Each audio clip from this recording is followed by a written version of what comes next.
This just in now. So, if you guys haven't heard already, this just got dropped today. Dana White just confirmed it. Islam Makhachev will be facing Alexander Volkanovski in the rematch in Abu Dhabi. Charles Oliveira is out. I think he had a cut over the eyebrow from sparring.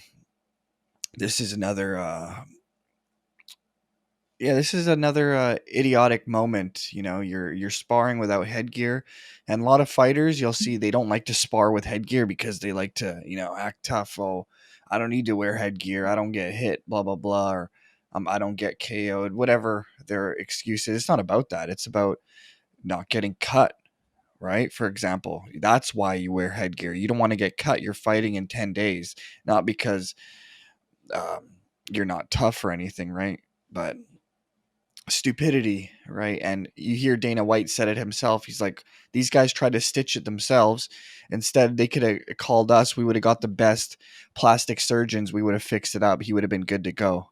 Just stupidity, right? So that's going to cost him a few $1,000,000 to say the least, if not more, if he were to win. And now who knows if he's ever going to get a title shot again, especially if Volk wins. If Volk wins, they're probably going to do the third match, and then Oliveira's going to be put behind, and now you're going to have people hopefully take his spot because he's an idiot. And I really wanted to see that Oliveira fight because I was like everyone else. I was like, did Oliveira just have a bad night? But I don't know, man. It's I'm pretty upset with that. I mean, this is going to be way more competitive. Volkanovski fighting Islam, much more competitive of a fight for sure. But who knows, man? That's super unfortunate. And what can you do, man? What can you do? I just hope that Paulo Costa stays in because I have a feeling that fight something might happen to it too, man. Because Paulo Costa apparently just had surgery a few weeks ago for staph on his elbow, and you got to fight a few weeks later. That's tough, man. That's super tough. And the fact that you're even releasing that information is, you know, doesn't look good at least. So we got a UFC this weekend. I'm not gonna lie, this card is maybe has 2, 3 good fights on it. Everything else is pretty minor. And this is just an appetizer leading to the big pay-per-view next week. And that pay-per-view is going to be insane, my friends. Insane. I just hope no one else pulls out, man. We're, what are we, 10, 11 days out to the fight? Just, be smart, man. Stay away from the hard sparring. And if you are sparring, put on some headgear. This is common sense, bro. It's like you're going to go for a walk, you put your shoes on. Fucking idiots. All right, so we got Sadiq Yusuff taking on Edson Barboza, the battle of the strikers. These guys, both great strikers. Edson Barboza, much better in the kicking department, and I would say Sadiq Yusuff definitely has the heavier hands out of the two. So if you see the odds here, Sadiq Yusuff minus 165 against Edson Jr. Barboza. So Edson Barboza coming off a wicked performance, just destroyed Billy Q with that knee. But before that, 2 losses, one against Bryce Mitchell, who's a grappler, and Giga Chikadze, who's world champion level kickboxer. I think this is actually going to be one of his easier opponents. I mean, Sadiq Yusuff, I don't think he's up there with the Giga Chikadzes of the world. And he definitely doesn't have the ground game of a Bryce Mitchell, so he's not going to cause those problems for Edson. Edson doesn't like to fight grapplers, right? He's a striker, and you match him up correctly against another striker. This is a perfect banger main event. And Sadiq Yusuff coming off 2 straight wins. I think his only loss in a while was to Arnold Allen, where he lost a unanimous decision to Arnold Allen. But other than that, man, he's been pretty flawless. I know he had a loss maybe 6, 7 years ago in Titan FC, but since he's been in the UFC, his only loss really is to Arnold Allen, and Arnold Allen's for real. So let's see here. Edson Jr. Barboza, the underdog. I'm going to go with the underdog on this one. I think if it stays on the feet, I think I like Edson in this one. I'll go with the underdog.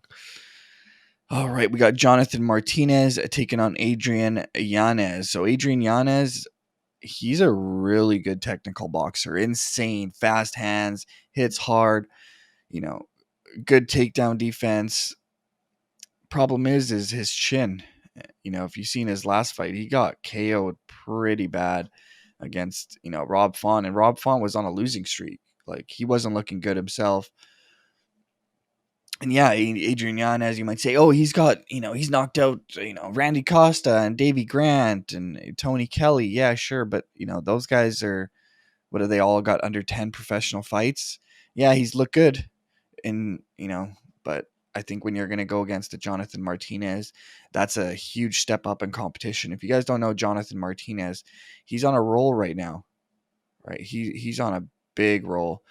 And coming off a big win over Said Nurmagomedov, that was impressive. The fact that he beat Said Nurmagomedov, that shows you how good Jonathan Martinez is.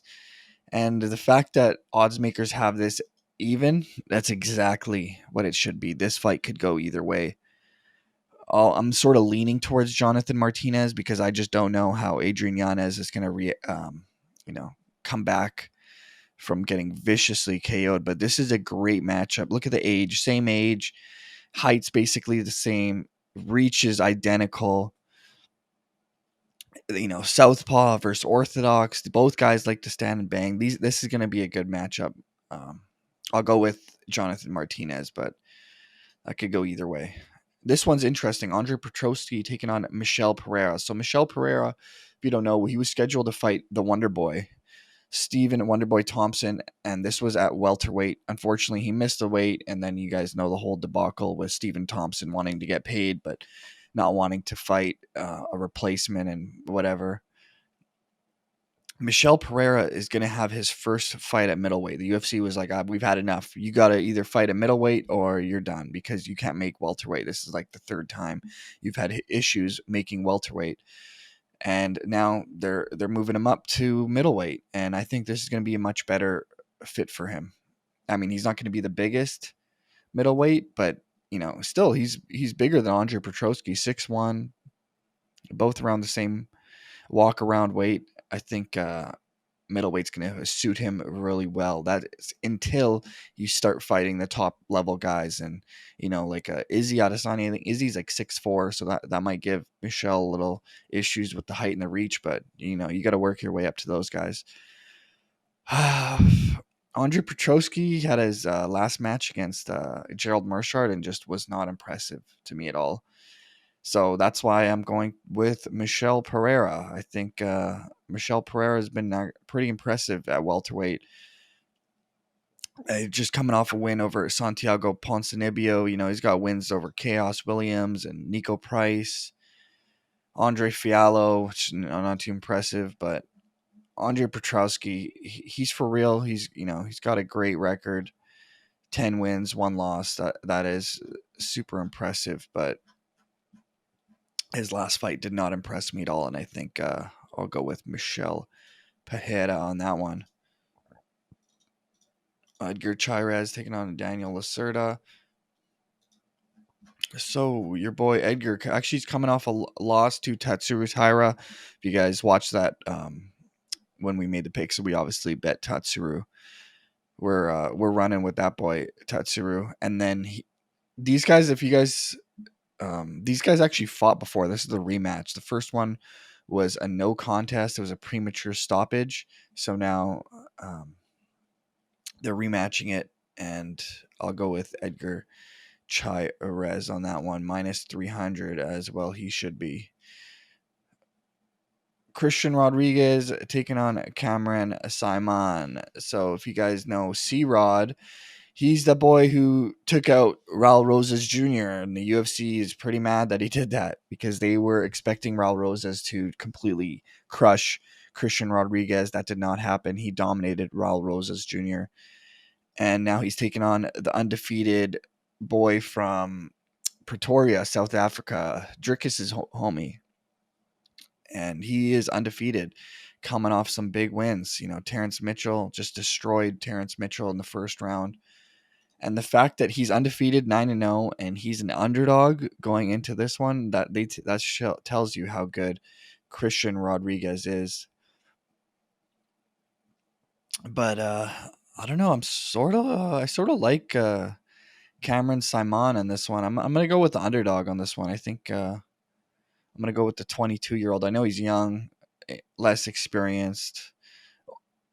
Only not in a professional career. Only about one pro fight more, so that's not much. But I'm just saying experience, life experience. He's been fighting a little longer. Christian Rodriguez has, but it's all good. I think I'm gonna go with the South African on this one. The real Africans. Cameron Simon. Now the damage. Darren Elkins taking on TJ Brown. Darren Elkins, 40 years old, still doing the damn thing. And that's exactly why I'm not taking him. He's coming off, a very unimpressive loss to Jonathan Pierce. And TJ Brown, on the other hand, is coming off a loss to Bill Algeo. And both guys are not too impressive at all, but the fact that, TJ Brown, younger, fresher, hasn't taken as much damage, so to speak, I'll go with TJ Brown on that one. And he's minus 190. I think he should be more like minus 290. But hey, we'll take it. And the last one I'm going to cover here is Terrence McKinny. Why are they putting this guy on the prelims? This is embarrassing because Terrence McKinny, say what you want about him, he comes to bang, and either he wins or he loses by impressive KOs usually, or submissions, man, because this guy does not go the distance. I don't think he's really had a fight that went to the distance. It's either all knockouts or all submissions. And he's taking on Brendan the Kid Marat. Haven't seen any of his fights, to be honest. His first fight in the UFC, and now he's taking on Terrence McKinny. Yeah, I'm going with Terrence McKinny on that one. Huge favorite too, by the way. His odds don't say it here, but I believe he's like minus 400 last time I checked on my site. And yeah, there you have it. Picks for the appetizer card. Barboza and Yusuff. If you guys need a place to BetUS, promo code Iceman. Let's pray no one pulls out of that UFC 294 card again, right? Because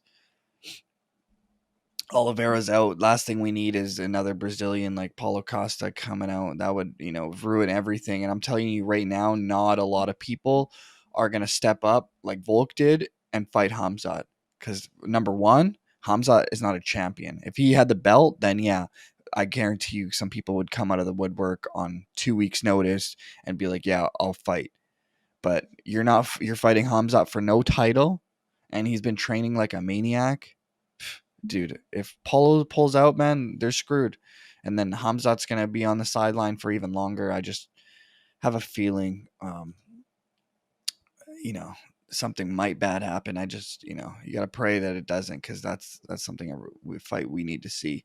We need to see Khamzat fighting for a title real soon.